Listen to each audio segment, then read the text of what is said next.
We're not afraid of risk. I loved buying properties. I was all about that life. We were highly leveraged at that time. There were a lot of people like us now, and we got caught. 3 of our friends were in a similar position where we just had to liquidate everything very fast. 18 properties, just try and get rid of them, and a lot of them we were selling for, in some cases, less than we paid for them to save foot mechanics. We knew that that was the business engine. We knew that that was going to be the business that could pull us out of this eventually, and thankfully we were able to do that. So that was quite hard. It was a really challenging time.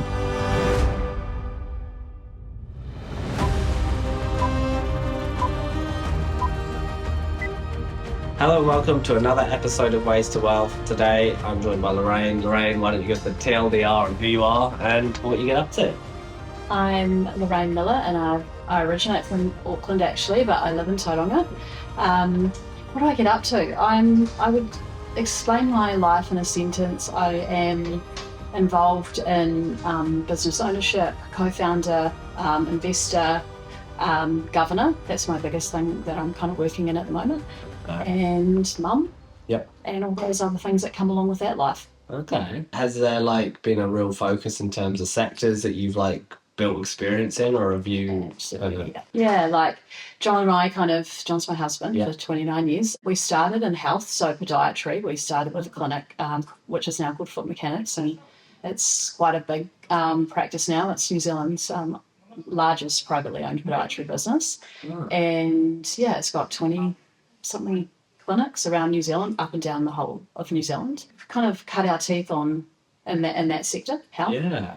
And kind of segued into sort of property investing, do a lot of that. Then just love the service businesses. So we've owned Rodney Wayne, a couple of Rodney Wayne hair salons, and Robert Harris, some educational training facility. We're working in Whai Basketball.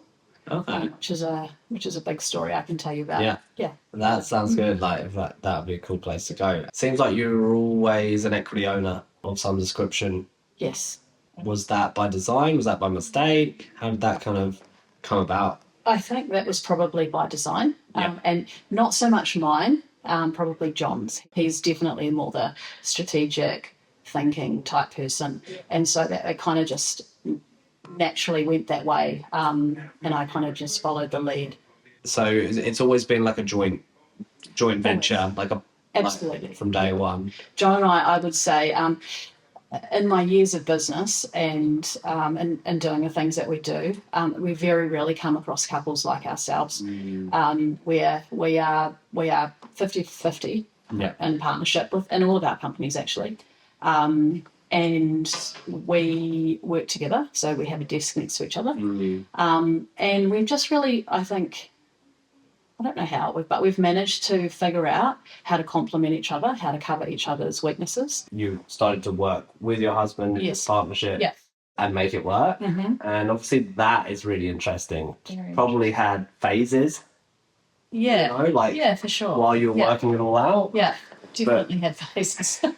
And I guess how did you kind of build the ways of working when there isn't a clear line in business ownership and you can't put it all in life. Yeah. How we worked it out is that we both realised that the other one had skills and talents and abilities that the other one didn't. And I also realised that I didn't want to be the boss. Right. Ever. Okay. I really compliment John on the people momentum side of things, and he is more strategy focused. So he's the strategic one, and that was it. So he had the vision. Yeah, the strategy. I think so. He's also never had a job, right? Yeah. So he's basically came out of uni and we've worked for ourselves.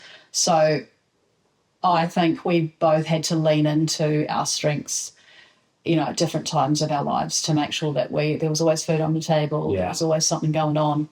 The family was always looked after in a way that we wanted it to be. The other thing is John and I are on the same page about most things. Right. Money, religion, raising our children, and I think that helps. Yeah. And they're the most, they're two of the common, two of the most common things. Yeah. And we're also both have the same risk profiles, so we're not afraid of risk. we're pretty much quite similar in that regard. So it's easier to both jump. Yeah.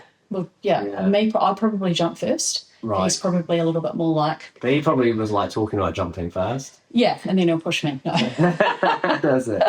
But yeah. Oh, that's funny. So you started off basically with one clinic. One clinic. Scaled that up. And then, because it's a real estate kind of heavy industry clinics, because you're in it, that's a big part of your liability stack. Yeah.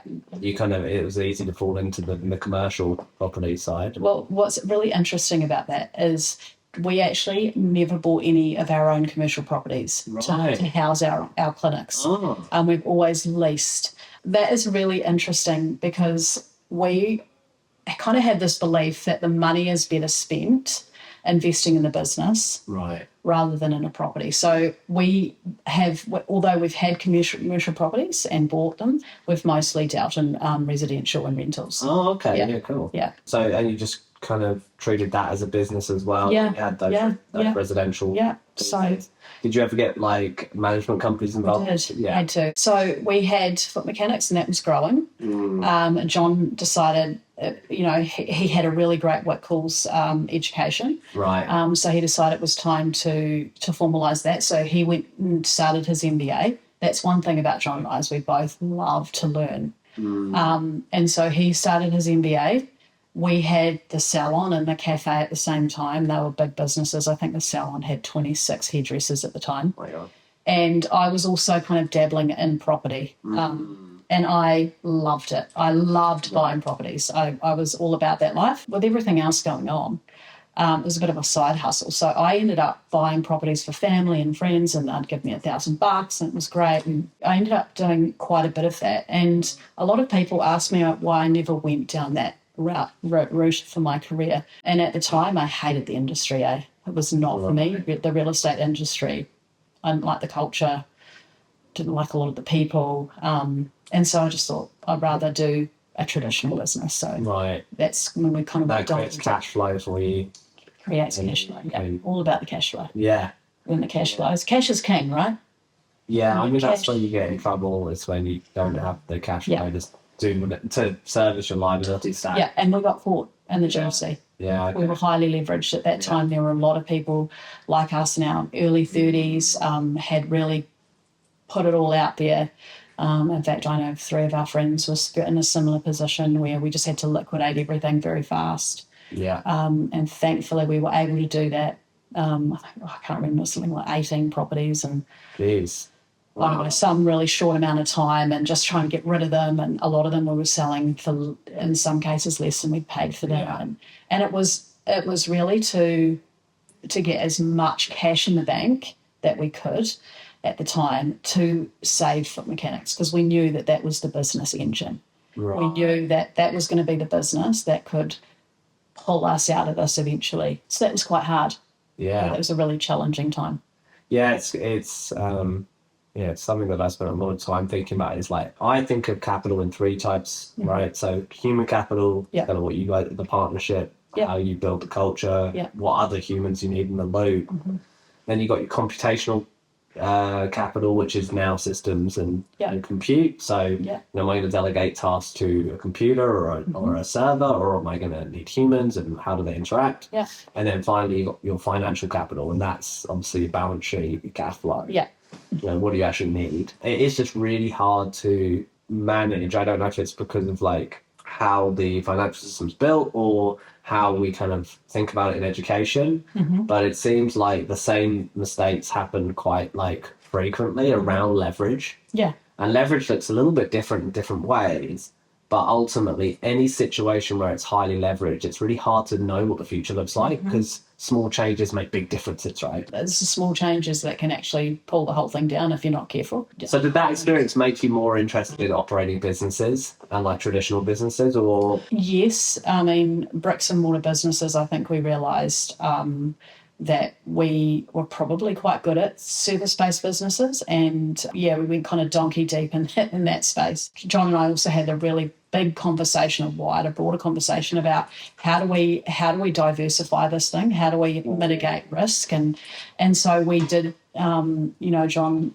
and I co-founded another company with some other people called Food View, and that actually was an in-market marketing company for New Zealand premium products into China and into America. Oh, that's interesting. And so John and his team with Food View, they actually were part of the team that took Lewis Road Creamery into America. Oh. So he spent a lot of time in America. Getting the products up there, cherries into China. We've done that for many years now, as part of, this idea that let's try and get into a few industries. Create that self-sovereignty, right? Self-sovereignty, sustainability across, in the same way a lot of people that I know, they use lots of different banks. We don't just bank with one bank. Yeah, we have. Sure. Only recently you actually got insurance on your deposits, right? For example, which is... No, far out, so important. Yeah. Yeah, which in the US it's a little more established. Like on our accounts, it's up to 75 million in equities and cash insured. Really? Now, obviously, that's interesting. Yeah, I mean, it's so important, right? Because of the FDIC and in the insurance regime they have in financial institutions there, they have that kind of ability to create those insurances, and then you're seeing people like Lloyd's come in and do reinsurance essentially in that space, and that's how we've got excess insurance. But, in 2023, you had the Silicon Valley Bank in the US that then, and it's good. We were actually short banks at the time. Right. A group of people basically just decided to move bank. They were like, okay, it was literally started off with a few venture capitalists or prominent tech people going to their company to move your deposits. And that is essentially what unwound their duration mismatch. Wow. So they basically had treasuries that had lost value because interest rates went up. Mm-hmm. And then they had all their depositors basically pulling their capital. So if you then liquidate those treasuries, you haven't got par. And and that was actually behind the design of our company. Right. Was around the membership model, was because we didn't want to be an asset gatherer. Yeah. Because even though it's very appealing and it looks great and it's very cool for your growth. Yeah. If, for example, your deposits leave for whatever reason, your business can be done in a day. Mm-hmm. And it's actually the same with funds management, because if you grow your assets under management, let's say you're in a very good market, and assets go up, so that means your management fee goes up. Yeah. Right? So then you're like, oh well, I need more staff, right? I need to deal with all of this assets under management that we have. Yeah. But of course, what happened in 2021, and I do also think it's a risk today, is that a lot of companies scale up in that situation. The assets double, triple, and then in a matter of 6 months, they've got half the assets and half the revenue, but they've hired an extra 120 people or something. So I think that's always something that I really didn't want to have in our business. Was this kind of risk of the assets that you're predominantly in go out of favor for whatever reason. Yeah. And it doesn't have to be a permanent reason, but it could be a point in time. And that also, I think it does muddy the water with really focusing on what's the best thing for your client base, right? Yeah. I really like this, the membership model. I think it's I think it feels very fair. And you feel in control of it. It's a bit different, right? Because you're change your credit card. Yeah, exactly. But we're so used to being like, oh, well, I don't pay for my financial services. Well, you do. You just don't get an invoice. Yes. Yeah. Yeah. So that's kind of something that was cool for us, and it makes it. And I love business ownership. I love operating. I love the arena, right? Yeah. So to be able to work with people and actually be in the arena with them and help them. Yeah, we ran this really cool event where we showcased 4 amazing companies. One was a movie with Jeffrey Rush in it called Sharing the Love, and it's basically dodgeball meets New Zealand sheep shearing competition. Seriously, he came to New Zealand? Yeah. He was filmed in West Auckland. There's a company called Tabake and a couple of local producers and directors. That's cool. Yeah, the same guys that did Dark Horse. Love that. Yeah. Yeah, so that's so Tom Hanks' first directorship. He produced Dark Horse with Cliff Curtis in it. Yeah. Now he's doing this. So there was an early showing of that, which was really cool. It was only a couple minutes of the thing, but it was so early. Yeah. And then they had these guys innovating on the guitar, and then a non-alcoholic spritz company, botanical spritz company made by this company in the North Shore, local winemaker. What are they called? Anthea non-alcoholic. Anthea Non-alcoholic. Yeah. And then a Carver drink. A canned Carver that they want to go to the US for. It's like a hazy IPA, but Carver. So it's non-alcoholic, Carver, big in obviously Pacifica communities, and in America and Hawaii and San Diego, different areas, right? You've got these dense communities of Polynesian. And non-alcoholic. And non-alcoholic is a real trend, right? Yeah, it is a real trend. And, we brought a lot of VCs there, and we had a bunch of high net worths there. That's cool. And, there was a little bit of a kind of discussion with one of them that was like, oh, why are you kind of stepping in this space? Because, Why are you stepping in this space? Yeah. If you're a venture capitalist, or an angel investor, you don't represent the founder. You represent your LPs, whoever, or your own capital if you're investing. Like our objective isn't to do that. Our objective is to actually serve the operators and be there so that they can actually feel like they've got support. And why a cool way to do it, to connect people. Yeah, it's so cool. It's the best way to do business, I think. But and there's a temptation to be like, well, stick in your lane. Or it's like, well, wealth is actually so much more than just ETFs, which we do really well. But it's also like the wealth that you've built has been through operating. It's not been from passive investments. No, and it hasn't. It's not generational wealth, either. Well, it's a pretty cool space to be in. I like that kind of crossover between like compounding capital and creating capital. Yeah. And that's where obviously you get the what you were talking about, that escape velocity that you guys talked about. Yeah. And how long did it take you to really feel like that was paying off? Because it's a long road. Which part exactly? I guess when you were like, okay, this is the asset that you really focused on one asset more than anything else. How long did you until you knew that was the asset, and then how long until you really got the fruits? Do you know what? I think immediately we knew that was the asset because it was the industry that John was very familiar with. Right. It was service, which is what I was familiar with. So we knew that if we were going to save anything, that should be it. Yeah. And how long did it take? Not long. Like once we kind of get in there, get our hands, and start working it would, of course it's years, but it's not like 10 or 15 years. Right. It's probably more like sort of 2 to 5. Yeah. Right. And I guess when there's an established model with an established mousetrap for something, you can get in there and do it well. You can, and I think particularly in health, people always there's always a need for people to be well. Yeah.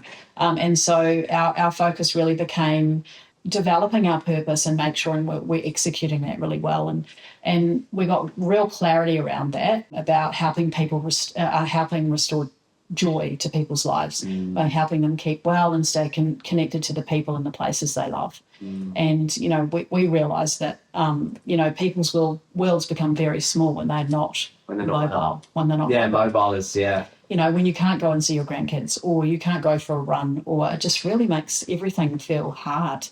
And so that was our goal. We just kind of decided that we were going to restore joy to people's lives and help do that. And it became less about the money, actually, and people knew that. And comes across, and they kind of comes across, and all you do, your staff, your culture, and when you do a good job, the money comes. Yeah, cool. Yeah, for sure. And then, what does success do you think look like for you over the next 5 years? Like, is there anything now kind of more fun? Well, you were mentioning, you were alluding to that, right? Yeah. So I think success for us, John's stepped back into foot mechanics and he's running the helm. There's some really big, audacious goals there. We've started to really implement, a while ago, some AI technologies around, patient note-taking, and we even have Eva, who's our call centre operator. She can take 2,000 calls a day. We, just really trying to put a new tech stack into an old traditional model, which has been really fun. I think that's a playbook that you can run repeatedly in this country. Yeah, because you have this decentralized SME model that exists. Yes, and most of the business owners, frankly, don't have the energy to do the next. You don't know. When you're at late 50s, mid 60s. It's just hard to do it again. It is so hard, and I think this is our. So for the next 5 years, it's really, getting that tech stack right, Yeah. getting the people part right, getting some really good, people in spaces to run the tech stack that we need them to, like the orchestration. So we're definitely doing that at the moment. For example, we had a marketing team. Yeah.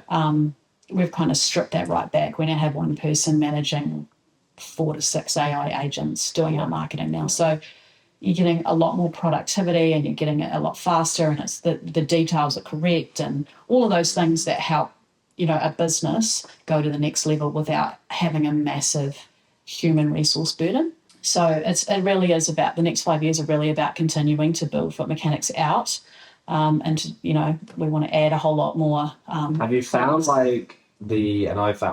I've personally experienced this, especially in our business. We have a very specific stack now that we have given everyone in terms of software. Yeah. And it's just, we've given them the same powers that the developers have. Right, yeah. So developers have a very interesting or very specific technologies and software stack they use to use AI. Yeah. And they've actually been using it maybe for the most time, because actually using AI-assisted programming has been used for ages. I mean, we get an extra $1 million of productivity already out of the same team. It's insane. And it's amazing. Now, what I have noticed, though, as well, is that then what happens is the top contributors end up with the biggest burden, right? And actually end up carrying the load because they're actually now they've amplified themselves and they're highly leveraged. But I think that same leverage arguably has a similar effect in terms of almost burnout or definitely the amount that sits on fewer people's shoulders, and how do you manage that effectively? I know that's a really good question. I think that's something we will come across. John is pretty much sitting across most of that at the moment. I mean, it takes a lot of learning and research and many hours over and above your actual day job. Yeah. So I mean that's not my strength. He loves to learn. I love to execute.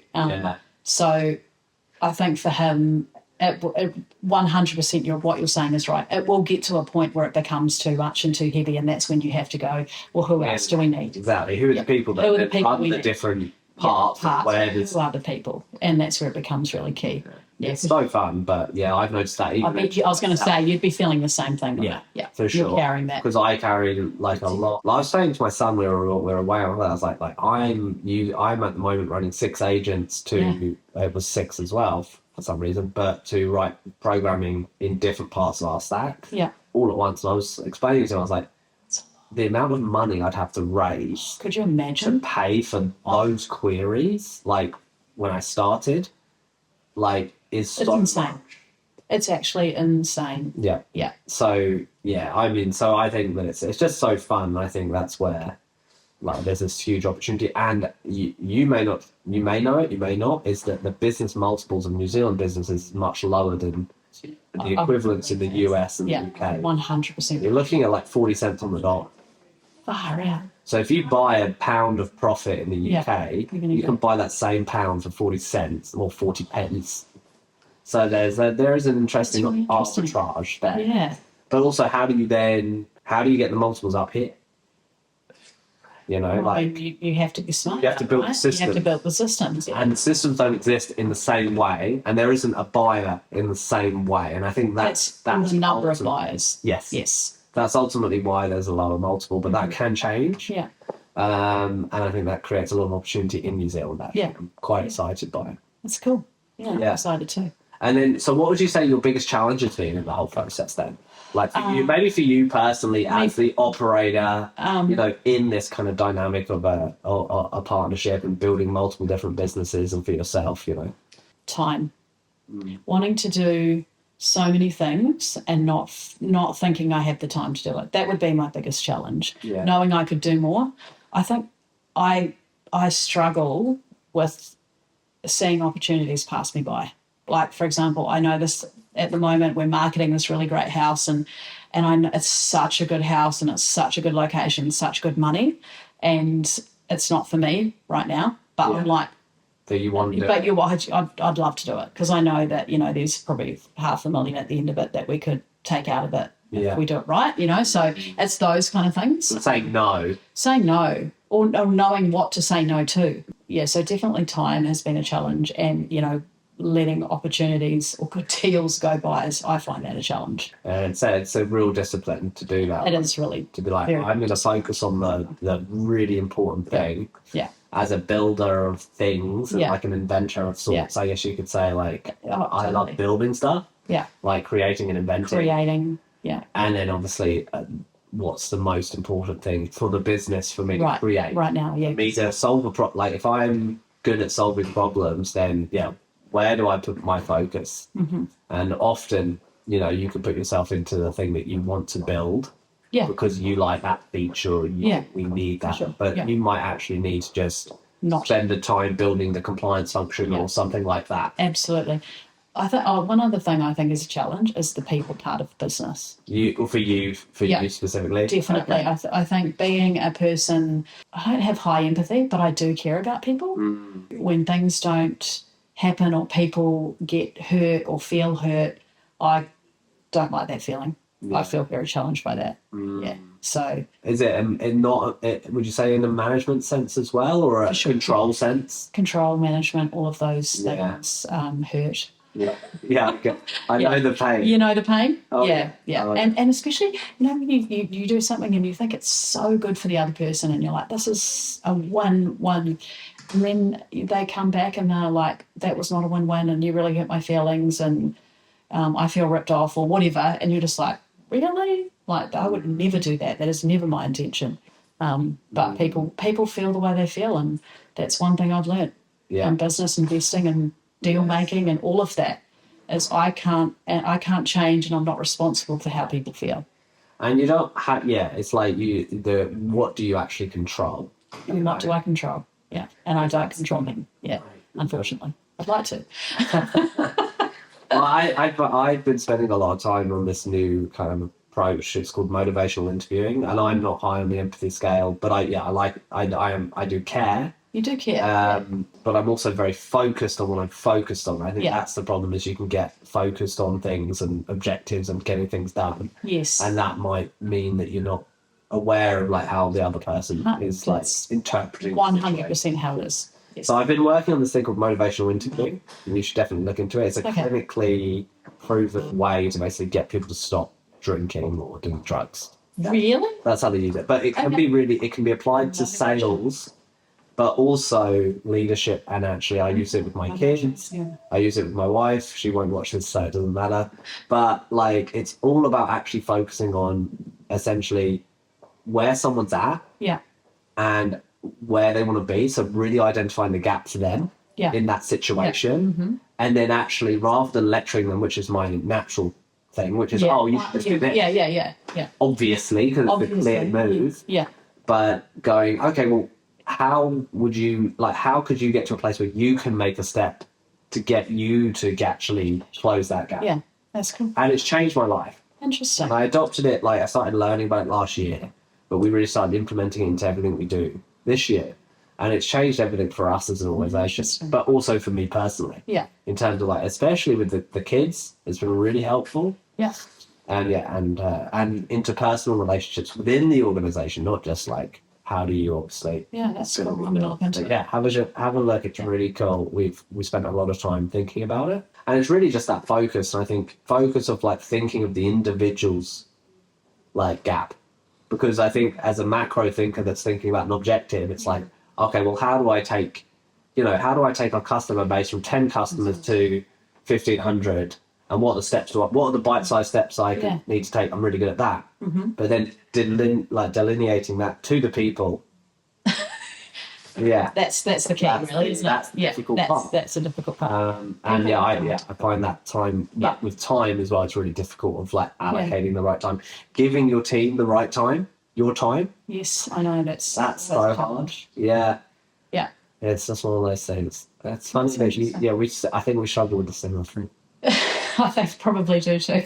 And I think what I do have to say, you like me, we're self-aware. And I think that helps Yeah, definitely on learning. And on learning. Yeah. Trying to get better. Self-awareness that goes, that didn't quite pan out how I thought it was going to. What went wrong there, or how can I change that? And that's what leads you to learning about motivation. Yeah, retroing. Yeah. Yeah, like, okay. Yeah. Yeah, okay, yeah. Yeah, I like that a lot. And in markets, like I deal a lot in public markets. Yeah, you're like out the gate. And like up here, and I'm kind of like down here. What I've loved about, obviously it's super humbling, because you can get humbled real fast. And you get that feedback loop that you don't tend to get in private markets. Right. And that's what I really love about it, because it forces you to up your game on like really being sharp, whether it be fundamentals or whatever. But it forces you, because there's basically a force function that's basically immediate in essence. Quite terrifying. Yeah, I mean, it's terrifying, but I think that we don't put enough premium, or I think we're not taught in New Zealand especially on the actual benefit of liquidity. Yeah. Right? Yeah. So like, yes, you don't get to what we call in the industry volatility laundering. Yeah. Which is kind of private markets like startups and stuff. Right. Private credit. You're actually avoiding the volatility because you don't get priced every day. Right. Whereas obviously in bonds and public equity markets and currencies, you get marked every single minute. Yeah, I was going to say every minute, yeah. Which is tough, and same with Bitcoin. But actually there's kind of a correlation between like basically your experienced volatility and the long-term returns as well. That has been quite kind of well demonstrated. But also you have that optionality of like, if you run a public book, you get to start every day fresh, technically.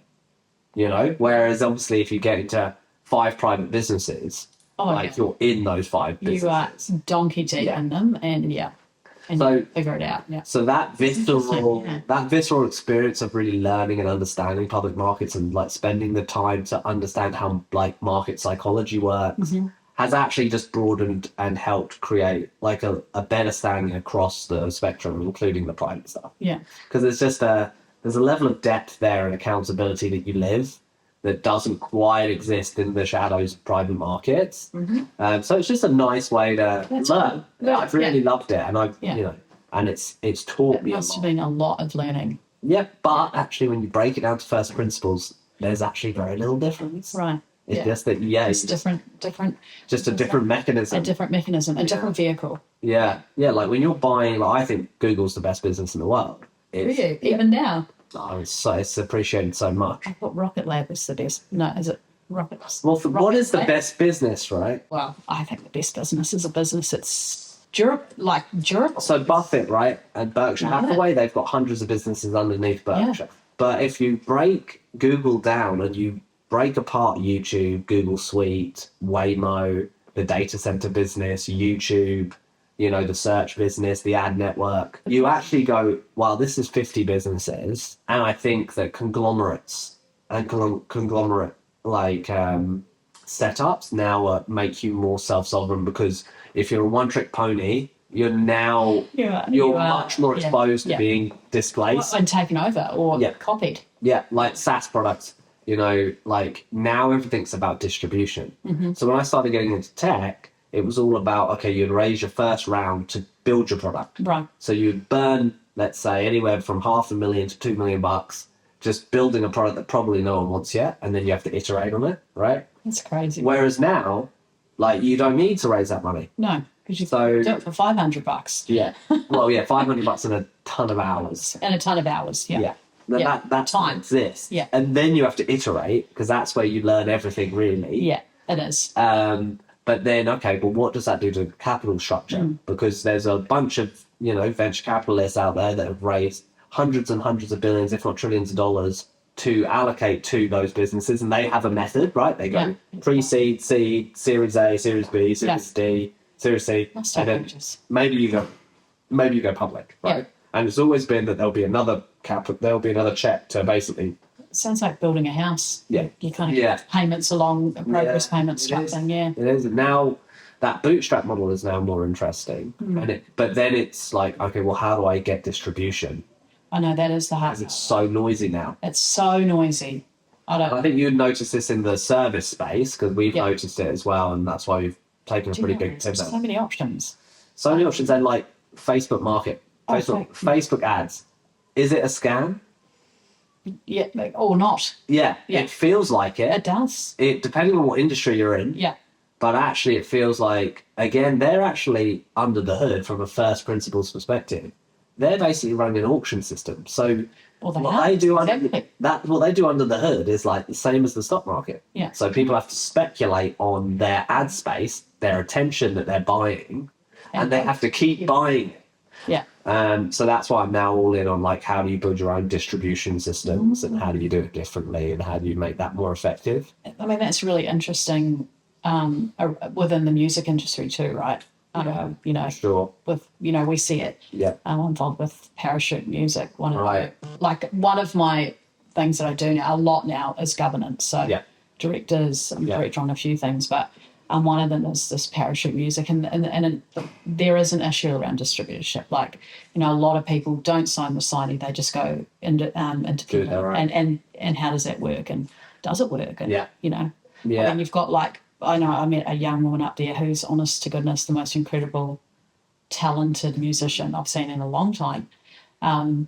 She's had 10 million downloads, but she has to work a full-time job. It's not like the old days where you could sell 1,000 CDs and that'll last you a year. It's a completely different change. Yeah, it's crazy. That is true. I mean, that's a really acute example of like actually the product there is not the music. The music is the top of funnel. It's right. And then how do you monetize that down that? Otherwise, you're famous online. You're famous online, but that means nothing. But it's unmonetized. What does it say? 10 million downloads, and it made. I think she got it was ridiculous, $10,000 if that. Yeah, and that's where it's that interesting duality, right? Because there are also great products and businesses that don't have that distribution, but they have a great solution for something and a real good commercial opportunity. But they are currently starved from a capital and a distribution or attention perspective. Definitely, and I think New Zealand we're a victim of that because of where we are geographically located at the bottom of the world. I think New Zealand is well known for its creativity. We have some of the best designers in the world for a lot of different types of products, but it's so hard for us to get from here to international, right, and global. It's a real challenge. Yeah, totally agree. So it's an interesting conversation. It's fun. I think we have an opportunity to create that environment that enables that because there's a labour arbitrage with that creativity and with those operators. And the best situation is that if you can earn US dollars and you can live in New Zealand. Yeah. Because you're getting this. Or Bali. Yeah. Don't they all live in Bali? Yeah, I've never been to Bali. What? What are you kidding? Where have you been? New Zealand. We went to the UK. We went to China, France, the UK, China, back to New Zealand last trip. Obviously, I've been to a few places, fair few places in Europe. Oh my God. Never been to Bali. You must try it. Just wife and husband only. Adults only trip. It's just such a great place. You feel warm and free, and the drinks are $2, and it's amazing. Yeah, it's very cool. Do you like that digital nomad kind of vibe? Do you get attracted to it, or do you, when you go away, we disconnect. Yeah. I disconnect. John probably finds his best thinking space in the pool with a laptop. Yeah. Just thinking, just jamming, having a glass of wine, just jamming. That's exactly what he does. Whereas I'm probably more just unplug, read a book. Been great to reflect upon myself and myself in the market. Particularly, I think I've said this to Josh at our first interview, being Māori, being female.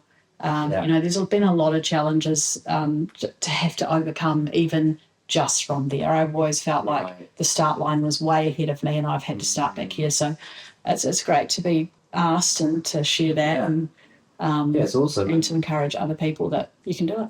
Yeah, it's like I always talk to this about to my kids. I'm always banging on about it, especially because I don't have any siblings, so I don't know. You're an only child. I'm an only child. You do have only child vibes. I do.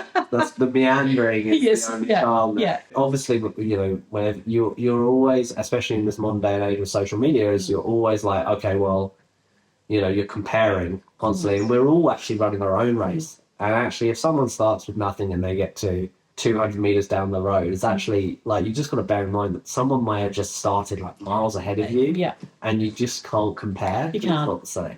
You can't compare. And I've done a lot of comparing in my life, and you know, a lot of how did I get here? What am I doing here? Should I even be here? Am I worthy to be here? And all of those kind of things. And to be able to kind of work through that and know that, you know, you're really giving value to organisations and to people and to life. It feels good. Awesome. Yeah, it feels good. So thank you for having me.